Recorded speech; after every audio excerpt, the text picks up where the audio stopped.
একটা সময় পাওলো দিবালাকে ভাবা হতো লিওনেল মেসির উত্তরসূরি, লা জোয়া, দ্য জুয়েল, বাম্পায়ের জাদু, অসাধারণ ড্রিবল আর সেই আইকনিক সেলিব্রেশন। ফুটবল বিশ্ব বিশ্বাস করেছিল আর্জেন্টিনার ভবিষ্যৎ এসে গেছে। কিন্তু ফুটবল সবসময় রূপকথা লেখে না। কখনো কখনো সবচেয়ে প্রতিভাবান তারকাদের গল্প হারিয়ে যায় ইনজুরি, অনিশ্চয়তা আর সময়ে নিষ্ঠুরতার ভিড়ে। আজকের এই গল্পটা সেই দিবালা যে এখনো স্বপ্ন দেখে 2026 বিশ্বকাপের, কিন্তু যার সামনে দাঁড়িয়ে আছে সবচেয়ে কঠিন প্রশ্ন: মেসির পরের রাজপুত্র আদৌ কি শেষবারের মতো বিশ্বকাপের মঞ্চে উঠতে পারবে?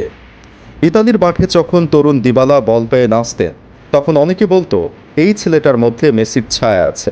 জুভেন্টাসে তার সময়টা ছিল স্বপ্নের মতো, গোল, অ্যাসিস্ট, ম্যাজিক। পুরো ইউরোপ তাকিয়ে দেখছিল এক শিল্পীকে। কিন্তু সমস্যা ছিল একটাই: দিবালার ক্যারিয়ার কখনো ধারাবাহিক হতে পারে। একবার হ্যামস্ট্রিং, একবার হাঁটু, আবার কখনো পেশির চোট। যখনই মনে হয়েছে এইবার দিবালা পুরো বিশ্বকে শাসন করবে, ঠিক তখনই ইনজুরি এসে সব কিছু থামিয়ে দিয়েছে। তবুও 2022 ফিফা ওয়ার্ল্ড কাপে তিনি ছিলেন আর্জেন্টিনা দলের অংশ।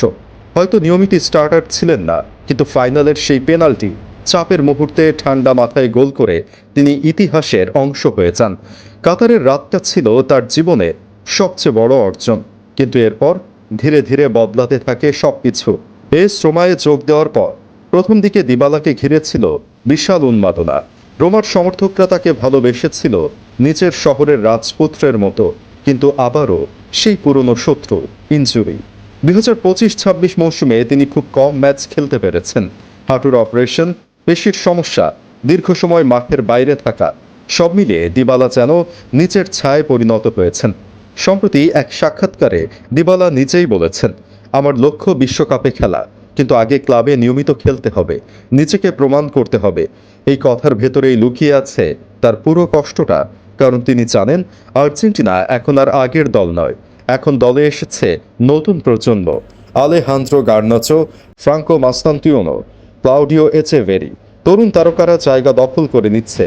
আর সবচেয়ে বড় ধাক্কা এসেছে সম্প্রতি 2026 বিশ্বকাপের প্রাথমিক স্কোয়াডে নাকি জায়গা পাওয়া নিয়ে অনিশ্চয়তা তৈরি হয়েছে দিবালার। ভাবুন তো, যে খেলোয়াড়কে একসময় মেসির উত্তরসূরি বলা হতো, আজ সে বিশ্বকাপের দৌড় থেকেই প্রায় ছিটকে যাচ্ছে।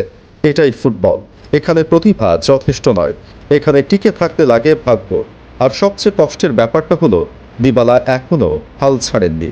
ইনজুরির পর ফিরে এসে তিনি আবার খেলতে শুরু করেছেন, কিন্তু সময় তার জন্য অপেক্ষা করছে না। 32 বছর বয়সী দিবালার সামনে হয়তো এটাই শেষ সূচক, শেষ লড়াই, শেষ স্বপ্ন।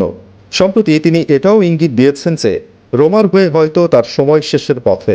মানে একদিকে ক্লাব ভবিষ্যৎ অনিশ্চিত, অন্যদিকে জাতীয় দলে জায়গা হারানোর ভয়। তবুও দিবালা লড়ছেন, কারণ কিছু ফুটবলারের গল্প ট্রফি দিয়ে শেষ হয় না, কিছু গল্প শেষ হয় অসম্পূর্ণ স্বপ্ন নিয়ে। আর পাওলো দিবালা হয়তো সেই গল্পেরই একজন। একটা সময় পুরো বিশ্ব ভেবেছিল মেসির পর আর্জেন্টিনাকে নেতৃত্ব দেবে দিবালা। কিন্তু আজ তিনি শুধু প্রমাণ করতে চাইছেন, আমি এখনো শেষ হয়ে যাইনি। ফুটবল ইতিহাসে হয়তো দিবালার নাম কখনো মেসির পাশে লেখা হবে না, কিন্তু যারা ফুটবলকে শুধু পরিসংখ্যান দিয়ে নয়, অনুভূতি দিয়ে বোঝে, তাদের কাছে দিবালা সবসময় এক অপূর্ণ সৌন্দর্যের নাম, একটা অসমাপ্ত অধ্যায়, একটা হারিয়ে যাওয়া রাজপুত্র।